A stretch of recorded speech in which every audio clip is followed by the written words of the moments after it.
Hello viewers, स्वागत है आप सभी का मेरे यूट्यूब चैनल स्कूल ट्यूशन गुरुजी में। बच्चों, हम कर रहे थे आपका चैप्टर अध्याय लाइट रिफ्लेक्शन एंड रिफ्रैक्शन, यानी प्रकाश परावर्तन और अपवर्तन।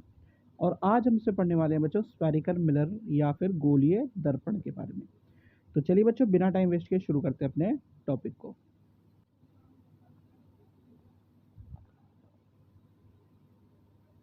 तो बच्चों, सबसे पहले बात कर लेते हैं गोलीय दर्पण या गोलाकार दर्पण या स्फेरिकल मिरर की। तो spherical mirror is a curved mirror which is a part of a hollow sphere, यानी गोलाकार दर्पण एक घुमावदार दर्पण है जो एक खोखले गोले का एक भाग होता है। Spherical mirrors are of two types, they are concave mirror and convex mirror, यानी गोलाकार दर्पण दो प्रकार के होते हैं, अवतल दर्पण और उत्तल दर्पण। बच्चों, अब इसमें सबसे पहले बात कर लेते हैं बच्चों कॉनकेव मिरर या अवतल दर्पण की। तो concave mirror is a spherical mirror whose reflecting surface is curved inwards. Rays of light parallel to principal axis after reflection from a concave mirror meet at a point converge on the principal axis. यानी कोई रे अगर जाएगी तो principal axis से वो bend हो जाएगी सारी की सारी। ठीक है बच्चों, यानी ये क्या कहना चाह रहा है, अवतल दर्पण एक गोलाकार दर्पण होता है जिसकी परावर्तक सतह अंदर की ओर मुड़ी होती है। अवतल दर्पण से परावर्तन के बाद मुख्य अक्ष के समांतर प्रकाश की किरणें मुख्य अक्ष पर एक ही बिंदु पर मिलती हैं। ये जो लाइन है बच्चों, इसे प्रिंसिपल एक्सिस या मुख्य अक्ष कहते हैं। हम आगे भी इसके बारे में पढ़ेंगे बच्चों। और ये कुछ बेसिक टर्म्स भी दे रखे हैं आपको, अगर ध्यान दे तो। फिर बात कर लेते हैं बच्चों कॉन्वेक्स मिरर की। तो convex mirror is a spherical mirror whose reflecting surface is curved inward. Rays of light parallel to principal axis after reflection from a convex mirror get diverged and appear to come from a point beyond the mirror.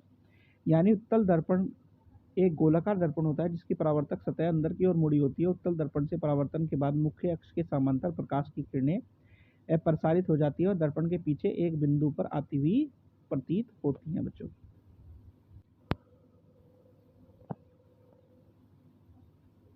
अब कुछ basic terms है जो कि use होती हैं बच्चों किसमें, study of spherical mirror में, यानी गोलाकार जो दर्पण होते हैं उसके उसमें। सबसे पहले ये बच्चों centre of curvature is the centre of sphere of which the mirror is a part C, यानी वक्रता केंद्र उस गोले का केंद्र जिसका दर्पण का भाग सी है। रेडियस ऑफ कर्वेचर, जिसे हम वक्रता त्रिज्या बोलते हैं बच्चों, ये क्या है, radius of sphere of which mirror is part of, यानी ये गोले के त्रिज्या जिसका दर्पण का एक भाग है बच्चों। फिर है बच्चों पोल, ये क्या है, is the centre of spherical mirror P, यानी गोले दर्पण पी का केंद्र होता है बच्चों। फिर है principal axis is the straight line passing through the centre of curvature and the pole X and Y, यानी मुख्य अक्ष क्या है, वक्रता केंद्र और ध्रुव एक्स वाई से गुजरने वाली सीधी रेखा है बच्चों। एक टर्म आती है बच्चों इसमें प्रिंसिपल फोकस, यानी मुख्य फोकस। अब in concave mirror rays of light parallel to the principal axis after reflection meet on at a point on the principal axis called principal focus, यानी कि सारी की सारी कहाँ मिल रही है, प्रिंसिपल किस पे, फोकस पे मिलती है बच्चों। यानी अवतल दर्पण में मुख्य अक्ष के समांतर प्रकाश की किरणें परावर्तन के बाद मुख्य अक्ष पर एक ही बिंदु पर मिलती हैं, जिसे हम मुख्य फोकस कहते हैं। और कॉन्वेक्स वाले केस में क्या होता है बच्चों, convex mirror rays of light parallel to principal axis after reflection get diverged and appear to come from a point on the principal axis beyond the mirror called principal axis, यानी यहाँ पे क्या हुआ था, एक जगह मिलती हुई नजर आ रही थी, यहाँ पे क्या होगा, एक जगह से बाहर कहीं जाती हुई नजर आएंगे ऐसे बच्चों।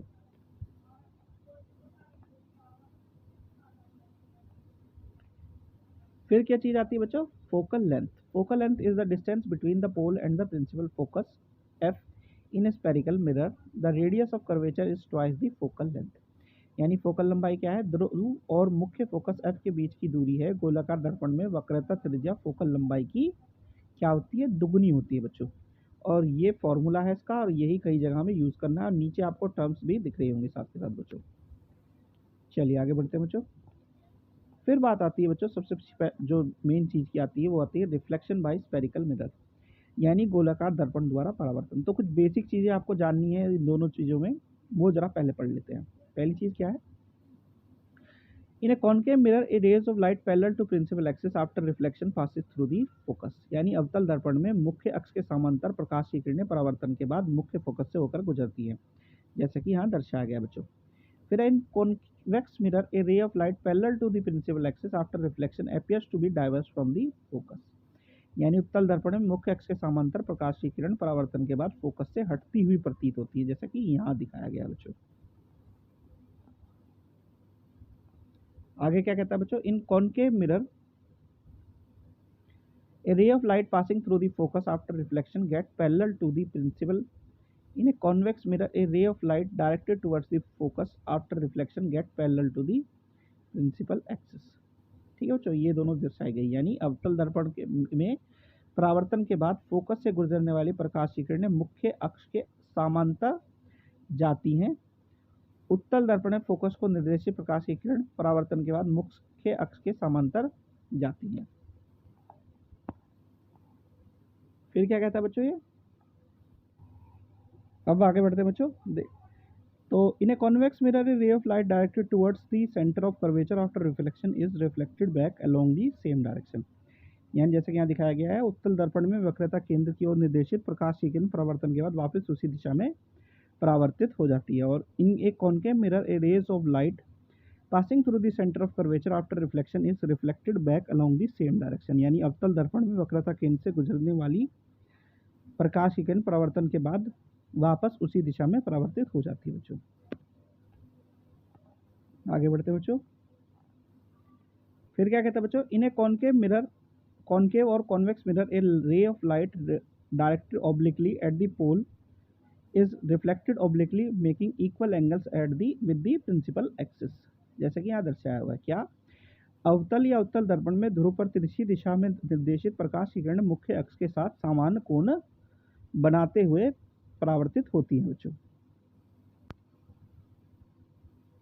तो बच्चों ये वाला टॉपिक हमारा होता है यही कंप्लीट। नेक्स्ट वीडियो में हम पढ़ेंगे बच्चों image formed by the spherical mirrors, यानी गोलीय दर्पणों द्वारा अवतल और उत्तल दोनों के द्वारा, यानी कॉनकेव और कॉन्वेक्स के द्वारा कौन कौन सी इमेजेस हमारी फॉर्म्ड होती हैं, और जानेंगे कि इनमें से इंपॉर्टेंट कौन सी है जो कि आपकी पूछी जाती है आपके एग्जाम्स में। तो बच्चों वीडियो यहीं पे कंप्लीट, आशा करता हूँ आपको वीडियो अच्छी लगी होगी। Thank you.